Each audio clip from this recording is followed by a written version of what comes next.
భారతీయ పురాణాల నిగూఢ లోకంలోకి స్వాగతంకాల గమనంలో మరుగున పడిన అద్భుతమైన రహస్యాలు మీకోసం. ఈ కథలు ప్రాచీన గుహల్లో దాగి ఉన్న అపురూప చిత్రాల వలె వాటిని మనం శ్రద్ధగా పరిశీలిస్తేనే అసలు సౌందర్యంలోతైన అర్థం దర్శనమిస్తాయి.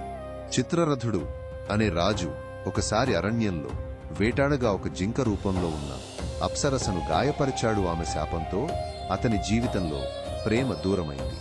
గురు బృహస్పతికి సంబంధించిన పుష్య నక్షత్రం దేవతల రక్షణకు సమృద్ధికి ప్రతీక మాత్రమే కాదని దానిలో దాగి ఉన్న అదృశ్యమైన ఆయుష్షు శాస్త్రముందని కొన్ని జ్యోతిష్య గ్రంథాలు వివరిస్తాయి.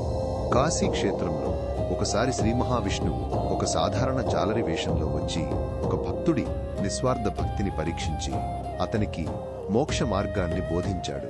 కల్పవృక్షం కేవలం కోరికలు తీర్చేది మాత్రమే కాదని, అది విశ్వంలోని కోరికలన్నింటినీ దర్శిస్తూ వాటి నెరవేర్పుతో పాటు తీరని కోరికల బాధను కూడా తనలో నిక్షిప్తం చేసుకుంటుందని అరుదైన పురాణాలు చెబుతాయి.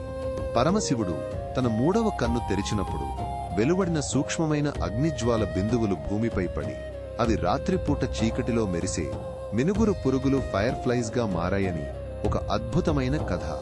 యమునా నది రెండు వేర్వేరు ప్రవాహాలను కలిగి ఉందని, ఒకటి శ్రీకృష్ణుడి పాదస్పర్శతో పవిత్రమైన స్పష్టమైన ప్రవాహం కాగా మరొకటి కాళీయ సర్పం విషంతో కలుషితమైన అదృశ్య ప్రవాహం అని కొన్ని జానపద కథలు చెబుతాయి.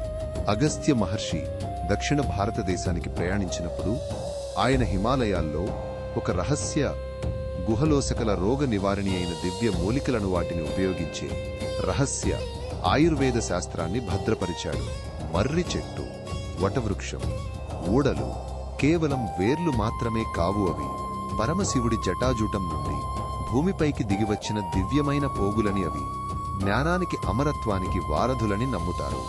దేవర్షి నారదుడు తన జీవితంలో ఒకసారి మౌన వ్రతం పాటించాడని, ఆ మౌన ధ్యానంలో ఆయనకు కాలానికి అతీతమైన ఒక అద్భుతమైన ప్రేమ కథ దర్శనమిచ్చిందని అరుదైన పురాణాలు చెబుతాయి. దుర్గాదేవి యుద్ధంలోకి దిగే ముందు మౌన వ్రతం స్వీకరించి తనలో నిశ్శబ్దాతీత శక్తిని కేంద్రీకరిస్తుందని, ఆ మౌనమే ఆమె శత్రువుల బలహీనతలను బయటపెట్టి వారిని నిస్సహాయులను చేస్తుందని దేవీ భాగవతం వివరిస్తుంది. ఈ అద్భుతమైన జ్ఞానామృతాన్ని ఆస్వాదించడానికి మా ఛానల్కి ఇప్పుడే సబ్స్క్రైబ్ చేయండి.